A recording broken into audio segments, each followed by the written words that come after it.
Hello guys and welcome back to study Adda 22। आज से हम लोग इंडियन कॉन्ट्रैक्ट एक्ट को पढ़ेंगे। तो इसका जो प्रिलिमिनरी चैप्टर है, ठीक है, मतलब कि ये स्टार्टिंग के दो सेक्शंस देख सकते हैं, सेक्शन 1 और 2 प्रिलिमिनरी में आते हैं। बाकी सेक्शन थ्री से हमारा चैप्टर 1 स्टार्ट होता है। तो सेक्शन 1 जो short title extent and commencement है, ठीक है, इसके बारे में बात करेंगे। और इंटरप्रिटेशन क्लॉज यानी डेफिनेशन क्लॉज, इसमें डिफाइन किए गए हैं, उसको करेंगे। ठीक है, तो चलिए हम लोग वीडियो स्टार्ट करते हैं। वीडियो स्टार्ट करने से पहले चैनल पे नए हैं तो सब्सक्राइब कर दे, लाइक कर दे और दोस्तों के साथ प्लीज़ शेयर करें। इंडियन कॉन्ट्रैक्ट एक्ट 1872, जैसा कि आप जान सकते हैं हमारा देश 1947 में आज़ाद हुआ। तो ये 1872 ये बिफोर इंडिपेंडेंस का ये एक्ट है। और 1 सितंबर 1872 में एक और एक्ट पास हुआ, ठीक है, कमेंस्ड हुआ, इन्फोर्स हुआ। उसका नाम आप कमेंट बॉक्स पे जरूर लिखें। 1 सितंबर 1872 में एक एक्ट और पास हुआ। तो जब सबसे पहले इसका इंट्रोडक्शन के बाद बात करें तो सेक्शन और टॉपिक्स के बारे में, इस एक्ट के बारे में बात करते हैं। तो इस एक्ट में टोटल 266 सेक्शन थे, अब नहीं है। ठीक है, कैसे नहीं है?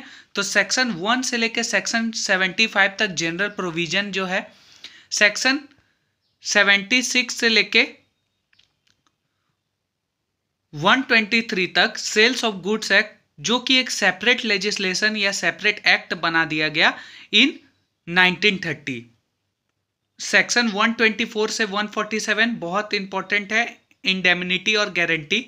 सेक्शन 148 से 181 बेलमेंट एंड प्लेज। सेक्शन 182 से 238 एजेंसी। और फिर 239 से 266 तक पार्टनरशिप एक्ट जो है वो सेपरेट लेजिस्लेशन 1932 में बनाया गया। तो यानी इसे दो टॉपिक यानी 76 से 123 हटा दिया गया, सेल्स ऑफ गुड्स एक्ट, जो कि एक सेपरेट लेजिस्लेशन बनाया गया 1930 में।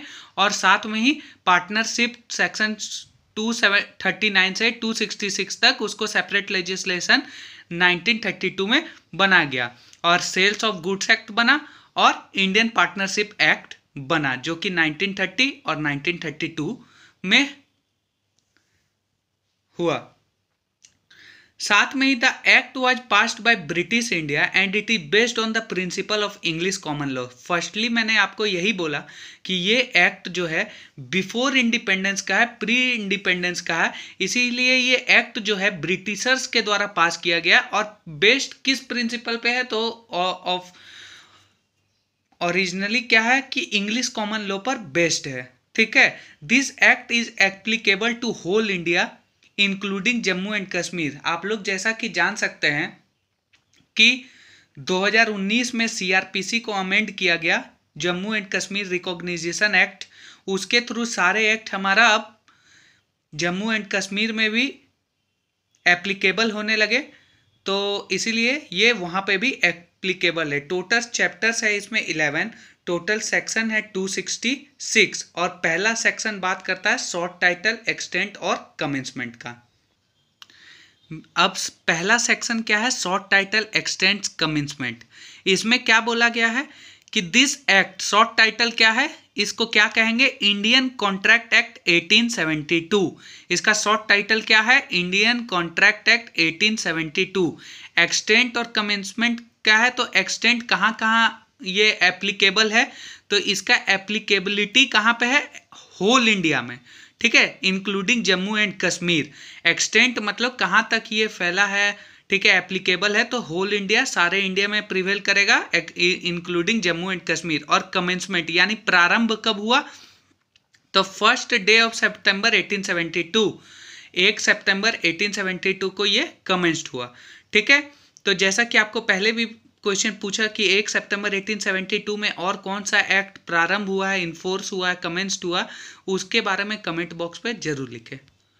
अब हमारा जो सेक्शन 2 है वो इंटरप्रिटेशन क्लॉज है, यानी कहें तो डेफिनेशन क्लॉज है। ठीक है, जो कि 2A से स्टार्ट होके 2J तक जाता है। ठीक है, अब मैंने ऐसा क्यों बोला जाता है? तो J फॉर जाता है, तो ठीक है, 2A से स्टार्ट होके 2J तक जाता है। ऐसे बोलने से क्या होगा कि याद रहेगा कि यहाँ का डेफिनेशन क्लॉज कहाँ से स्टार्ट है, 2A से स्टार्ट होके 2J तक है। ठीक है, यानी ऐसा बोलिएगा तो याद हो जाएगा 2A से स्टार्ट होके 2J तक जाता है। अब हम अपना डेफिनेशन क्लॉज या कहें तो इंटरप्रिटेशन क्लॉज स्टार्ट करते हैं, जिसमें 2A में हमारा प्रपोजल या ऑफर को डिफाइन किया है। दोनों सिनोनिम्स वर्ड्स है। ठीक है, प्रपोजल जो है सेक्शन 2A में डिफाइन किया गया है। इसके बारे में बता दूं कि कोई भी कॉन्ट्रैक्ट जो है वो इसी के थ्रू स्टार्ट होता है। The entire process of entering into contract being started with proposal और an offer made by one party to another party. ठीक है, the proposal must be accepted to enter into agreement. ठीक है, कि entire process of contract कहाँ से start होता है, प्रपोजल से स्टार्ट होता है।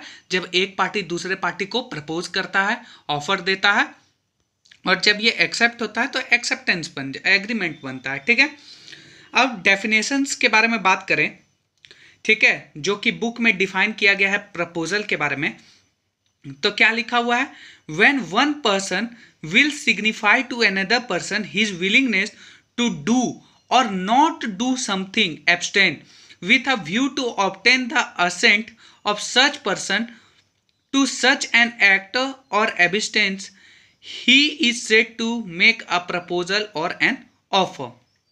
अब सिंपल भाषा में समझते हैं। ठीक है, जब कोई व्यक्ति किसी को कोई काम करने या ना करने के लिए, ठीक है, उसका स्टेन पाने के लिए के व्यू से अगर कुछ कहता है तो वो ऑफर या प्रपोजल होगा। फॉर एग्जाम्पल क्या हुआ, टू डू समथिंग और टू नॉट डू समथिंग मतलब क्या हुआ कि पॉजिटिव प्रपोजल भी हो सकता है और निगेटिव प्रपोजल भी हो सकता है। फॉर एग्जाम्पल अगर हम मान के चले कि राम सीता को कहते हैं कि तुम जंगल में मत जाना, मैं तुम्हें फूल लाके दूंगा। ठीक है, तो मत जाना ये क्या हो गया, एक तरह का निगेटिव ऑफर हो गया कि तुम नहीं अगर जंगल में जाओगे तो मैं तुम्हें फूल ला कर दूंगा। तो ये एक तरह का निगेटिव ऑफर हो गया। ठीक है, तो ऑफर मतलब समझ गए, जब एक व्यक्ति दूसरे व्यक्ति को किसी काम करने या ना करने के लिए, ठीक है, कुछ कहता है, उसकी एब्सटेंस पाने के लिए कुछ कहता है, एसेंट पाने के लिए कुछ कहता है, तो वो ऑफर हो जाएगा। और ऑफर में क्या है कि भाई ये पूरे कॉन्ट्रैक्ट का जो इंटायर प्रोसेस है वो ऑफर से ही स्टार्ट होता है। ठीक है, अब 2B में, ठीक है, 2B में क्या डिफाइन किया गया है, 2B में बताया गया है प्रॉमिस के बारे में। ठीक है, प्रॉमिस क्या होता है कि एवरी प्रपोजल यानी ऑफर, कोई भी ऑफर या प्रपोजल जब वो एक्सेप्ट हो जाता है तो प्रॉमिस बन जाता है। तो प्रॉमिस मतलब समझे कि कोई भी प्रपोजल और ऑफर जब एक्सेप्ट हो जाता है तो वो प्रॉमिस बन जाता है। एवरी प्रपोजल और an offer when accepted become a promise. For example Ram Priya से पूछता है, क्या तुम मेरे साथ मूवी देखने चलोगी? प्रिया एक्सेप्ट करती है, हाँ चलूंगी। तो ये क्या हो गया, एक प्रॉमिस बन गया कि राम ने प्रपोज किया, ऑफर दिया मूवी का, प्रिया ने उसे एक्सेप्ट किया, तो ये अब प्रॉमिस बन गया। अब 2C में क्या बोला गया है, 2C में बताया गया है कि person making the proposal is called promisor और the person accepting the proposal is called promisee. 2C में क्या बोला है कि राम जो है, जो ऑफर किया, प्रपोज किया मूवी के लिए, उसको हम लोग प्रोमिसर कहेंगे, और प्रिया जो एक्सेप्ट की प्रॉमिस को, उसको हम लोग प्रोमिसी कहेंगे। यानी जो प्रपोजल लाएगा, करेगा, वो प्रोमिसर कहलाएगा, और जो प्रपोजल एक्सेप्ट करेगी या करेगा, ठीक है, वो प्रोमिसी कहलाएगी। ठीक है, प्रपोजल ऑफर करने वाला प्रोमिसर, प्रपोजल एक्सेप्ट करने वाला प्रोमिसी। ठीक है, अब सेक्शन 2D जो कि कंसिडरेशन को डिफाइन करता है। कंसिडरेशन मतलब क्या हुआ, समथिंग इन रिटर्न। ठीक है, एक तरह का मॉनेटरी हो गया या फिर कुछ हो गया, तो कुछ हम लोग जब रिटर्न करते हैं, जिसको हम लोग एक वाइड रूप में इसको आगे पढ़ेंगे, ठीक है, तो कंसिडरेशन मतलब समथिंग इन रिटर्न, जो कि किसी चीज के बदले कोई चीज हम लोग लौटाते हैं या रिटर्न करते हैं, ठीक है। तो वो कि घर के बदले हम लोग पैसा दे रहे हैं, तो ये क्या है, एक तरह का कंसिडरेशन है। रूम हाउस के बदले हम लोग रेंट पे कर रहे हैं, तो वो क्या है, एक तरह का कंसिडरेशन है। जो मॉनेटरी है वो क्या है, एक तरह का कंसिडरेशन है, समथिंग इन रिटर्न। बस अभी एक वर्ड में उसको याद रखना। अब नेक्स्ट आता है 2E। 2E यानी एग्रीमेंट, ठीक है। तो एग्रीमेंट क्या है, एवरी प्रॉमिस और अ सेट ऑफ प्रॉमिस, ठीक है, forming the consideration for each other is an agreement, ठीक है। एवरी प्रॉमिस और सेट ऑफ प्रॉमिस, प्रॉमिस तो मतलब समझ गया कि एक सिंगल प्रॉमिस किया, और सेट ऑफ प्रॉमिस मतलब क्या हुआ, set of promise for example आपने एक गाना सुना होगा, तुझे चाचा की चाय पिला दूँ आ चलती क्या, तुझे गोलगप्पा खिला दूँ, तुझे आइसक्रीम खिला दूँ। तो ये क्या है, एक सेट ऑफ प्रॉमिस है, कि एक ही प्रॉमिस नहीं, बहुत सारे प्रॉमिस किए हैं, ठीक है। तो फॉर्मिंग द कंसिडरेशन, जो कि कंसिडरेशन फॉर्म करेगा वो एग्रीमेंट है। तो एग्रीमेंट के लिए क्या है, ऑफर और एक्सेप्टेंस होना चाहिए, ठीक है। तो एग्रीमेंट याद हो गया होगा कि एवरी एग्रीमेंट, एवरी प्रॉमिस और set of promise which forms a consideration for each other is an agreement. Clear है, सिंपल था।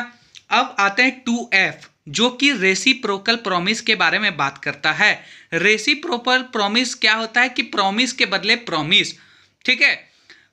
पहले इसका डेफिनेशन पढ़ लेते हैं। Promise which form the consideration और part of consideration for each other are called reciprocal promise. यानी promise के बदले जब हम किसी प्रॉमिस करें तो वो क्या होगा, रेसिप्रोकल प्रॉमिस कहलाएगा। फॉर एग्जाम्पल कि मैंने किसी से प्रॉमिस किया, ठीक है, या ऑफर की ये प्रॉमिस किया, ठीक है, कि आज हम लोग मूवी देखने चलेंगे, ठीक है।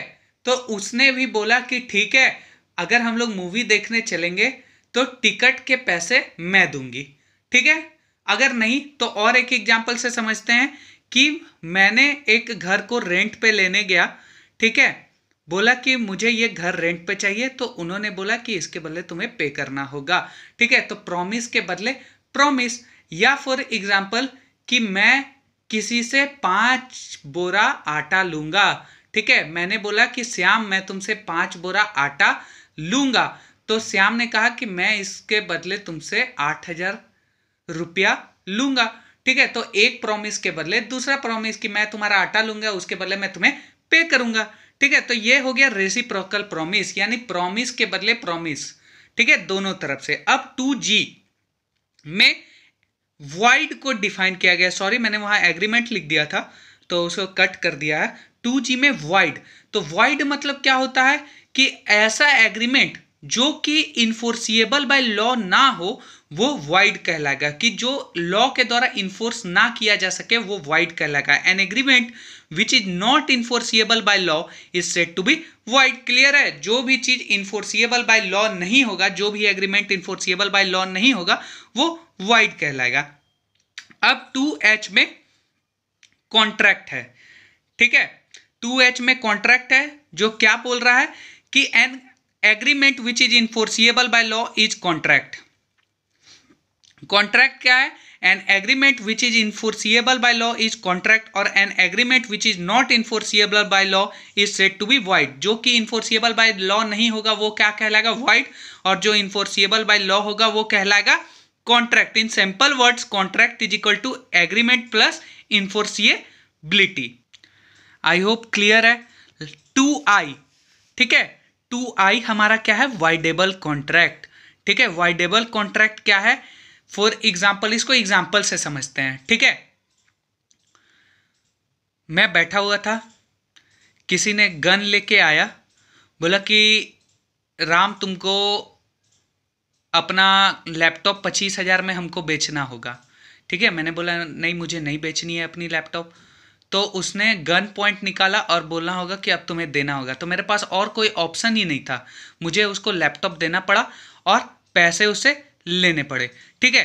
तो वॉइडेबल कॉन्ट्रैक्ट ये क्या हुआ, एक तरह का वॉइडेबल कॉन्ट्रैक्ट हुआ, ठीक है। An agreement which is enforceable by law, ठीक है, at the option of one and more parties but not option of the other is a voidable contract. Simple सा था।